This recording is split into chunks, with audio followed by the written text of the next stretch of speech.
Are you disappointed? I'm Anne Margaret with Raise a Vibration, and today we're talking about how relationships in our lives that disappoint us are an opportunity and not an obligation. So, this is going to be about 15 minutes long. I invite you to grab your journal and a pen or a pencil, and we'll just do a little reflection this morning to start our weekend off right. Thanks so much for joining me this morning.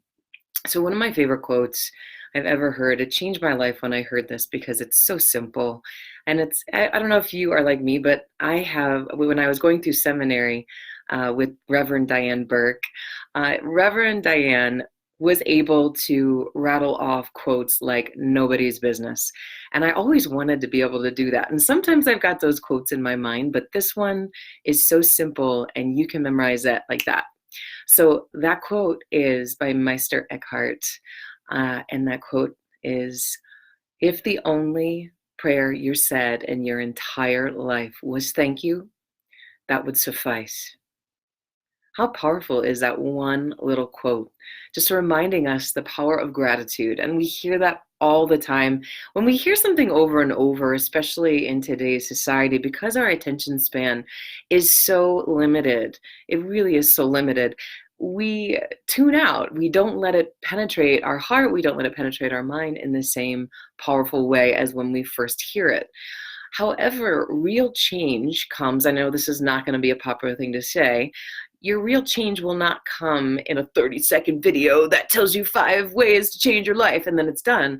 Real change happens with consistency and commitment and repetition. So consistency, repetition, commitment, we have to tap into things to repeat over and over to make these lasting changes.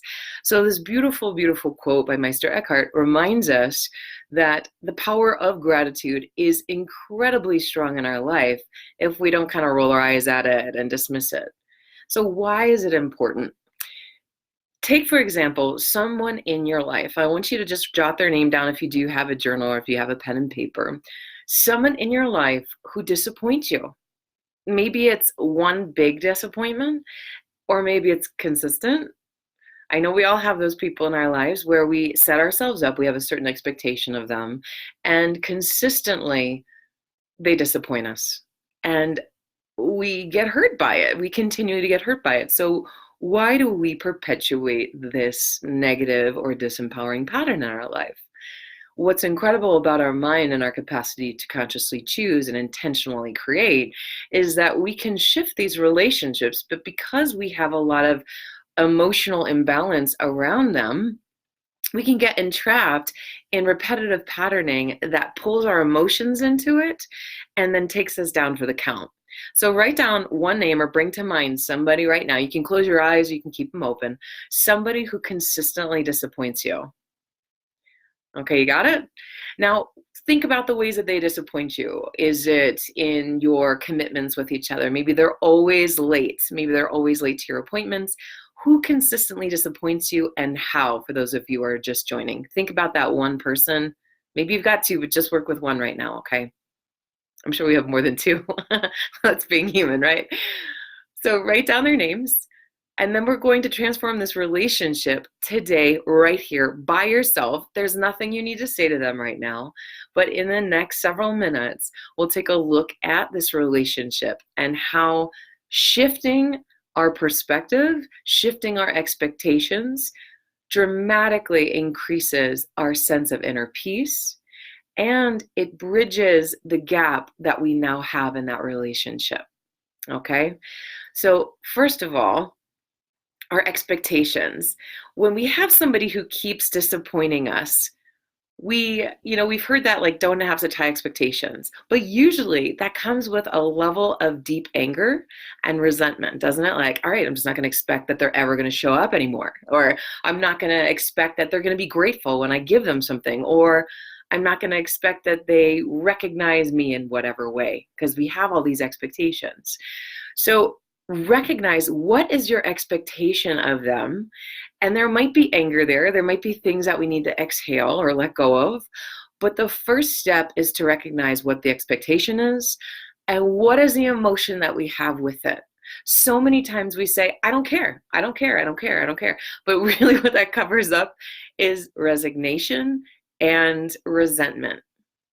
If we truly didn't care, there would not be this passive aggressive energy that we have with people in our life, where we kind of feel constrained in our heart, in our gut, in our throat. We kind of close off in our throat. So we don't have the physical response if we are at peace with how we're relating to these disappointing people in our lives. So number one, what's the expectation? And then can you sense in your body, and give yourself just a moment. I know you're probably not wanting to think about this person on a Saturday morning, but this is the work that we have to do for transformational change, for lasting change. It's not going to come like that. We need to have repetitive consistency and commitment. So think about that person. Just take a moment. We're going to come right out of it. We're not going to stay there, but think about it. Feel in your body how that person impacts you on a physical level. Where do you feel the tightness in your body?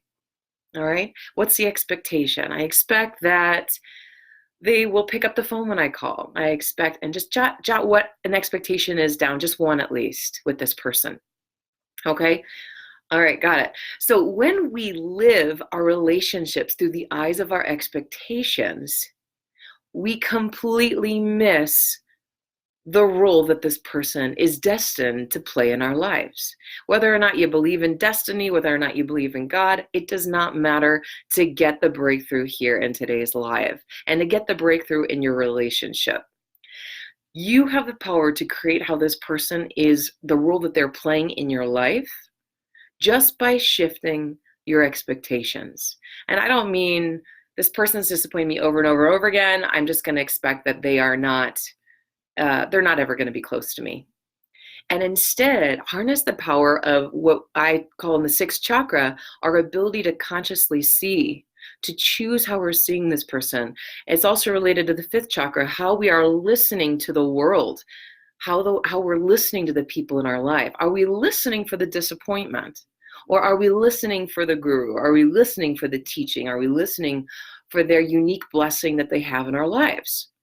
Not every relationship in our life is designed to make us feel good. Not every relationship in our life is designed to uplift us and empower us initially. What we do with the more challenging people in our life and the more challenging situations is up to us to make that and transform that, alchemize it into an empowering situation or person. So what if, and thinking about this one person, those of you who are just joining me, thank you, this one disappointing person in your life that consistently disappoints you, and what's the expectation? Can you shift your expectation of them to, how is this person teaching me? Is this person teaching me how to be more patient or to stand up for myself? Or, Fernando, all the way from Peru, how is this person teaching me in my life so that we're not going, they're not being who I want them to be?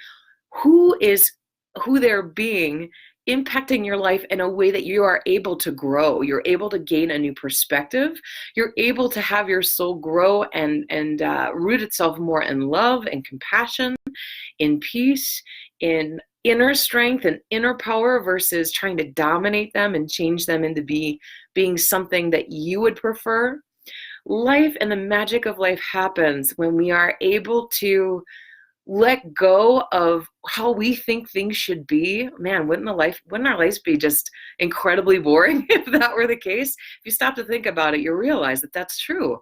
And then when we see other people in our life carving our life out in a little bit or moving us in a different way, it's that dance of, wait, hold on. Oh, you're moving this way. How can I learn from how you're being? So that the greatest challenging people in our lives, the greatest enemies that we call them, can be our greatest teachers.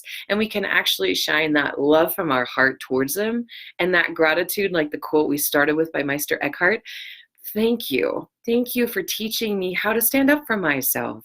Thank you for teaching me that life is not always going to be super easy, that I have the power within me to express my truth, even in the face of somebody spitting at me, even in the face of somebody denouncing everything that is true for me.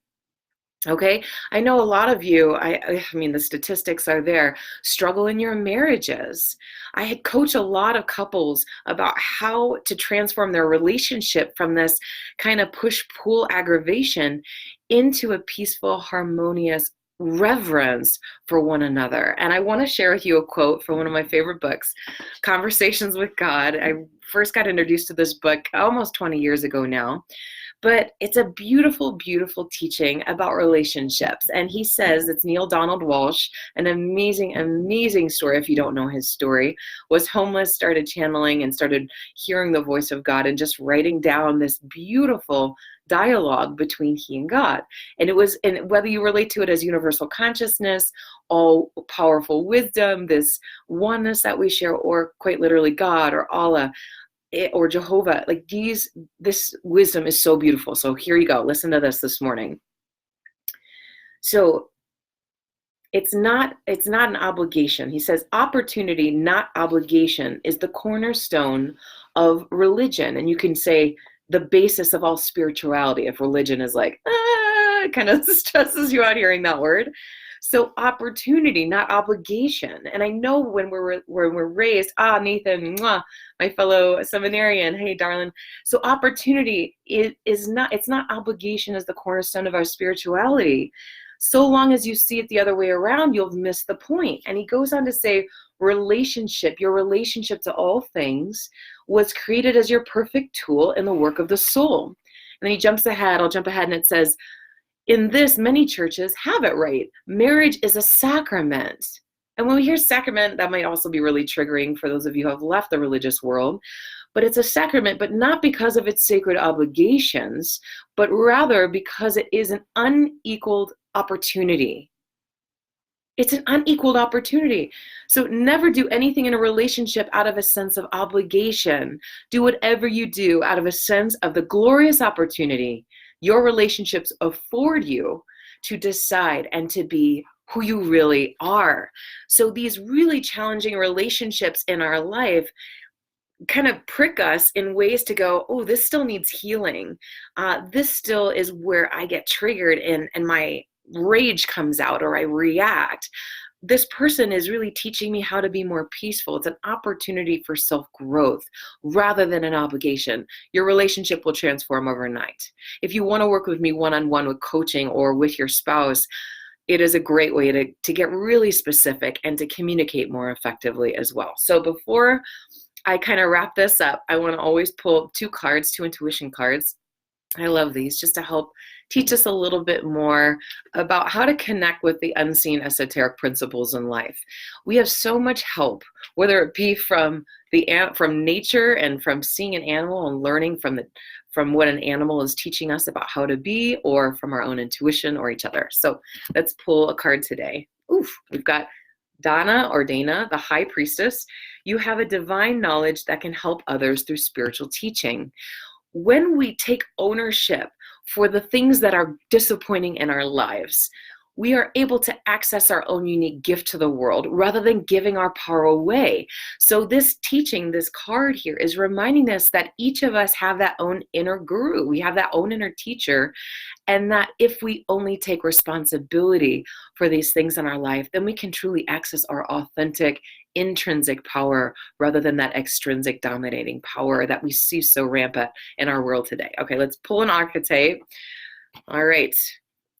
Thief. Okay, thief, shed light on the potential wealth within you that can never be stolen. This is such a great archetype to pull today. Shadow attribute is stealing money, creative ideas, affection, or other powers you think you lack. The same theme. We're getting these two cards for a very specific reason today. So the thief, shed the light on the potential wealth, this wealth within you, this wisdom within you that can never be stolen by anybody. If you're disappointed, you're disappointed. The other person isn't disappointing you. You're disappointed. Surrender the disappointment. Shift the expectation. Recognize the blessing or the gift that this new happening, this new happenstance, or the new energy you're getting from somebody else or from a project is for you. Listen to it. Life is a co-creation, guys. To recognize that life is a co-creation, really empowers us to keep that incredible strength and wisdom within. All right. Thank you guys so much. Check out the notes for all the links of my references. The essential oils for the emotional body is in there. I highly recommend those. Have a beautiful day.